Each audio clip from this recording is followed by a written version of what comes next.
Like பண்ணி comment பண்ணி subscribe பண்ணுங்க உறவுகளே. அவளுக்கென்று ஒரு மனம் காதல் பயணம் பகுதி 12. இந்த வேலைக்கார பெண் எனக்கு மருமகளா? என் அந்தஸ்து என்ன, என் கௌரவம், என்னுடைய தொழில் நண்பர்கள் அனைவரும் என்னை கேவலமாக நினைக்க மாட்டார்களா என்றால், என்ன பேசுற கிருஷ்ணா? நீ காதலித்து திருமணம் செய்து கொள்ளலாம், ஆனால் உன் மகன் காதலித்து திருமணம் செய்து கொண்டால் உனக்கு கசக்குதா? என்ன ஜெயராணி, நீ இப்படியெல்லாம் பேசுகிறாய் என்றால், ஆமாங்க, என் பையன் அவனுக்கு பிடித்த பெண்ணை காதலித்து திருமணம் செய்து கொண்டான். எனக்கு முழு சந்தோஷம். உங்களுக்கு எப்படி என்றார். அவளுக்கென்று ஒரு மனம் காதல் பயணம் பகுதி 12. உதய், ஜெயராணி மற்றும் ஸ்வேதாவின் துணையோடு திருமண ஏற்பாடுகள் செய்திருந்தனர். உதய் மற்றும் மதுமதியின் திருமணம் இனிதே முடிவடைந்தது. மதுமதி உதயிடம், என்னங்க இது, அத்தை ஸ்வேதா இருவருக்கு மட்டுமே நம் திருமண விஷயம் தெரியும். வீட்டில் உள்ள மற்றவர்களை எப்படி சமாளிக்கப் போகிறீர்கள்? இல்லை, நாம் தனியாவே வாழப் போகிறோமா என்றால், கொஞ்சம் அமைதியாக இருமதி, எல்லாவற்றையும் நான் பார்த்துக் கொள்கிறேன் என்றான். பின் ஜெயராணியிடம் சென்று அவர் காலில் விழுந்து ஆசீர்வாதம் வாங்கி கொண்டனர். மதுமதியை ஆற தழுவி நெற்றியில் முத்தமிட்டாள் ஜெயராணி. அத்தை, உங்களுக்கு ஏதும் வருத்தம் இல்லையே என கேட்டாள் மதி. ஏமா அப்படி கேட்கிற? இல்ல அத்தை, நான் உங்கள் வீட்டில் வேலைக்காரியாக இருந்தேன், இப்போது உங்களுக்கு மருமகளாக வந்து விட்டேன். உங்கள் மகனுக்கு நீங்கள் நல்ல பெரிய பணக்கார வீட்டு பெண்ணை திருமணம் செய்து வைக்க வேண்டும் என்றெல்லாம் நினைத்திருப்பீர்கள் என்றால், ஐயோ மதுமதி, என்னம்மா பேசுற நீ? பணம் என்பது நமக்கு தேவைதான், ஆனால் அது மட்டுமே வாழ்க்கை இல்லை. நான் எவ்வளவு பெரிய பணக்கார பெண்ணை பார்த்து கட்டி வைத்தாலும் அந்த பெண்ணை என் மகன் முழு மனதோடு காதலித்திருக்க மாட்டான். அவன் மனதில் இருப்பதை நான் எப்போதோ தெரிந்து கொண்டேன். அவனுடைய சந்தோஷம்தான் எனக்கு முக்கியம். அதோடு பணம் சம்பாதித்து விடலாம். உன்னை போன்ற பெண்ணை எங்கும் தேடி கண்டுபிடிக்க முடியாது. மதியின் கண்கள் கலங்கியது. ஜெயராணியை கட்டி அணைத்துக் கொண்டாள். ஸ்வேதாவோ, போதும் போதும், உங்கள் மாமியார் மருமகள் பாசம் இன்னும் நிறைய நாட்கள் இருக்கிறது. கொஞ்சிக் கொள்வதற்கு கொஞ்சம் மிச்சம் மையுங்கள் என்று கிண்டல் செய்தாள். பிறகு உதயிடம், மாமா, எப்படியோ நீங்க லவ் பண்ண பொண்ண கல்யாணம் பண்ணிட்டீங்க என்றாள். உதய்க்கும் மதிக்கும் வாழ்த்துக்கள் தெரிவித்தாள். பின் அனைவரும் திருமண போட்டோ எடுத்துக்கொண்டனர். சரி, அடுத்து என்ன செய்ய போகிறோம் என்று கேட்டாள். அடுத்து நம்முடைய வீட்டிற்கு செல்ல வேண்டியதுதான். என்னடா உதய், இப்படி சொல்லிவிட்ட? நீ இப்போது வீட்டுக்கு வந்தால் நிறைய பிரச்சனைகள் வரும். அதுவும் இல்லாமல் நானும் ஸ்வேதாவும் கூட மாட்டிக்கொள்வோம் என்றார் ஜெயராணி. அம்மா, அதற்கு எல்லாம் நான் யோசித்து விட்டேன் என்று ஜெயராணியிடம் அவனுடைய அடுத்த பிளானை பற்றி சொன்னான். ஸ்வேதா சிரித்துக்கொண்டே, மாமா, நீங்கள் பலே கில்லாடிதான், நடத்துங்க நடத்துங்க என்றாள். ஜெயராணியும் ஸ்வேதாவும் உதயின் அறிவுரைப்படி வீட்டிற்கு சென்றனர். உதய் அவர்களுடைய கல்யாண போட்டோவை குடும்ப வாட்ஸ்அப் குரூப்பில் அப்லோட் செய்தான். அதை பார்த்த அனைவரும் முகத்திலும் ஒரே அதிர்ச்சி. அதுவும் விஷ்ணு மற்றும் வசந்தி அதிர்ச்சிக்கு மேல் அதிர்ச்சியானார்கள். ஒரு அரை மணி நேரம் கழித்து உதயம் மதியம் மாலையும் கழுத்துமாக வீட்டின் வாசலில் வந்து நின்றனர். கிருஷ்ணராஜ், சண்முகராஜ் இருவரும் ஒன்றாக, எங்கடா வந்த? உனக்கு இந்த வீட்டில் இடம் இல்லை என்று சொன்னார்கள். ஏன், எதற்காக நான் வெளியே போகணும்? இது என்னுடைய வீடு என்றான். வசந்தி, ஜெயந்தி இருவரும் இப்போது சேர்ந்து கொண்டனர். என்னடி வேலைக்காரி, உனக்கு எவ்வளவு தைரியம் இருந்தா என் பொண்ணோட வாழ்க்கைய நீ எடுத்துக்கொண்டு எங்கள் வீட்டுக்கே வந்து நிற்பாய் என்று அவளை அடிக்க கையை ஓங்கினாள் ஜெயந்தி. ஜெயந்தியின் கையை பிடித்தான் உதய். என்ன அத்தை சொன்னீங்க? அவளை வேலைக்காரியாக நான் தான் அழைத்து வந்தேன். அன்று மட்டும் உங்களுக்கு சந்தோஷமாக இருந்தது. இன்றும் அவளை என் மனைவியாக நானே தான் அழைத்து வந்திருக்கிறேன். அன்று போல் இன்றும் சந்தோஷப்படுங்கள் என்றான். அப்புறம் இன்னொரு விஷயம், அவள் முன்புதான் வீட்டின் வேலைக்காரி, இப்போது என்னுடைய மனைவி, இந்த வீட்டின் மூத்த மருமகள். அவளுக்கான மரியாதை நீங்கள் கொடுத்தே ஆகணும் என்றான். வசந்தி ஆரம்பித்தாள். ஓஹோ, இந்த மகாராணிக்கு நாங்கள் மரியாதை கொடுக்க வேண்டுமா? ஏண்டி, என் மகனை வேண்டாம் என்று சொல்லிவிட்டு இந்த உதயை கல்யாணம் பண்ணிக்கிட்டு வந்து நிக்கிற? ஏன், என் மகனை விட இவன் தான் பணக்காரனாக தெரிந்தானா? அவன் உன்னை எவ்வளவு காதலிக்கிறான் தெரியுமா என்றாள். அவன் இருக்கும் இந்த வீட்டிற்கே அவனுடைய அண்ணனை கல்யாணம் பண்ணிக்கிட்டு வந்திருக்க, உனக்கெல்லாம் வெட்கமா இல்லையா சித்தி என்று கத்தினான் உதய். உங்கள் மகன் விஷ்ணுதான் அவளை விரும்பினான், ஆனால் மதுமதி அவனை விரும்பவில்லை. அதுவும் இல்லாமல் அவள் என்னைத்தான் விரும்பினாள். நானும் அவளை விரும்பினேன். இப்போது திருமணம் செய்து கொண்டோம். உங்களுக்கு எல்லாம் என்ன பிரச்சனை என்றான். கிருஷ்ணராஜோ, என்னடா உதய், உன் பொண்டாட்டிக்காக எங்கள் எல்லோரையும் எழுத்தறிந்து பேசுற? திருமணமாகி ஒரு மணி நேரம் கூட முழுதாக முடியவில்லை என்றனர். எல்லோரும் ஒவ்வொன்றாய் பேசிக் கொண்டிருந்தனர்.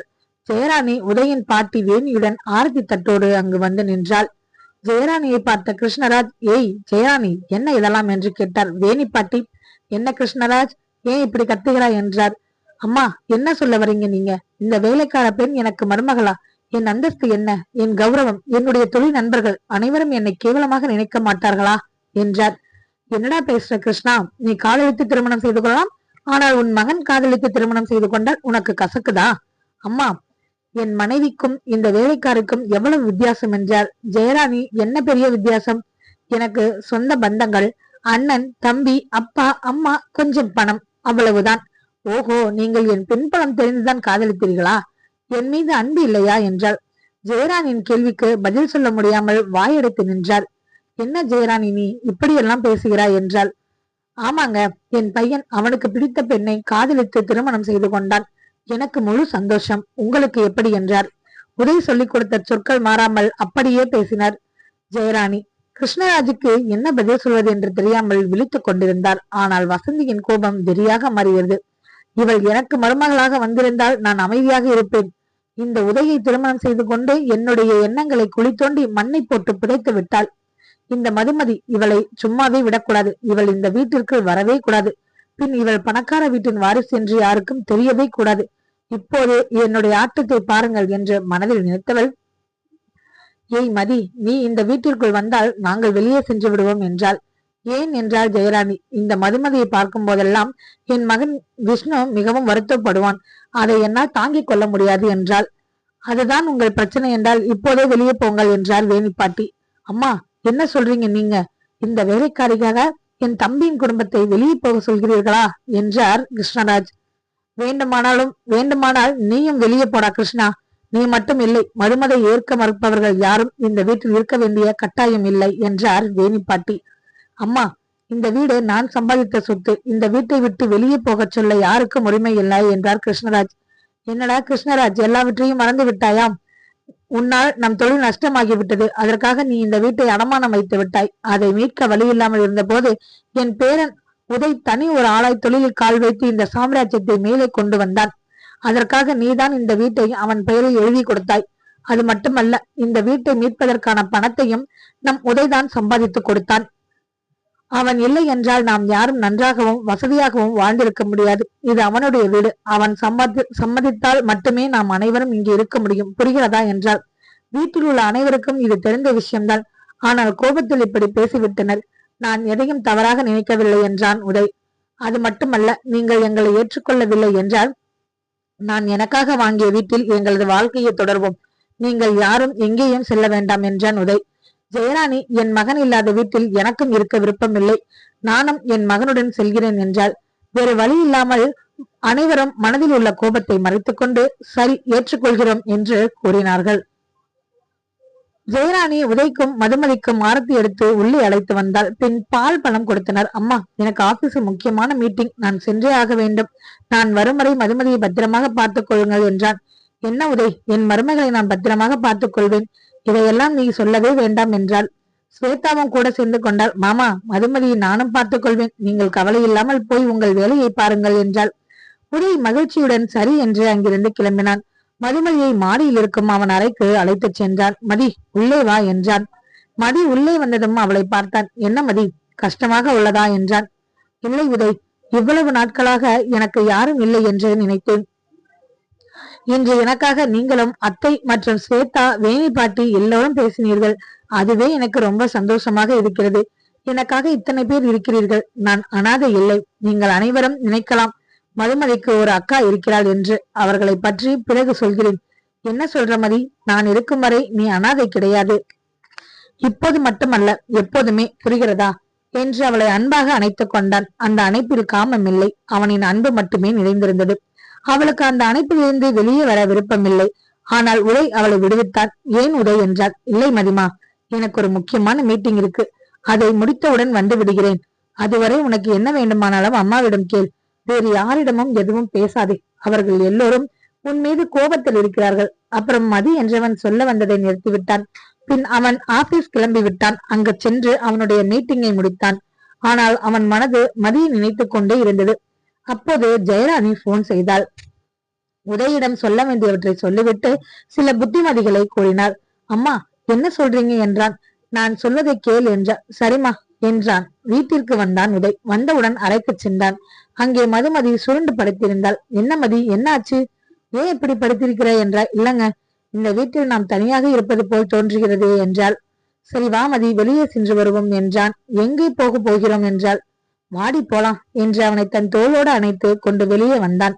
காரை எடுத்தவன் அவனுடைய பிளாட்டிற்கு அழைத்துச் சென்றான். ஏன் இங்கு வந்திருக்கிறோம் என்றால், ஏய் மறந்து விட்டாயா என்றான். இன்று நமக்கு முதலிரவு. என் அம்மா இங்கேதான் நமக்காக ஏற்பாடு செய்திருக்கிறார். அந்த வீட்டில் வேண்டாம், அங்கு இருப்பவர்களுக்கு மனம் இல்லை. நீங்கள் சந்தோஷமாக இருங்கள் என்றார்.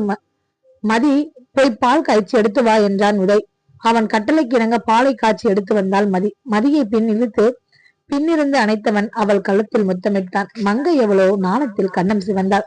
பின் கழுத்தில் தொடங்கி அவன் இதழ் அவளது மேனி எங்கும் ஊர்வலம் நடத்திட அவளது இதழில் பல ஆழமான முத்தத்தை பதித்தான். தன் மன்னவனின் ஆளுமையில் அவனிடம் மெல்ல மெல்ல தன்னை இழந்தாள். உடைகளுக்கு விடுதலை அளித்தவன் அவளின் பொன்மீனில் அவனே பட்டாக மாறிப்போனான். மங்கை அவளது மீனை வீணையாக நினைத்தவன் இன்பராகம் மீட்டிட மணவாளினி அவளோ தன் மன்னவனின் காதல் வேட்கையில் தொலைந்து போனாள். அவளுடனான முதல் கூடல் அவளை முழுவதும் அவனுடையதாக உணர வைத்திட அவளது நெற்றியில் முத்தமிட்டவன் அவளை தன்னோடு இருக்க அணைத்துக் கொண்டான். அவனது அணைப்பில் அவளும் கண்ண இருந்தாள். தொடரும் உறவுகளை சப்ஸ்கிரைப் பண்ணுங்க, கமெண்ட் பண்ணுங்க.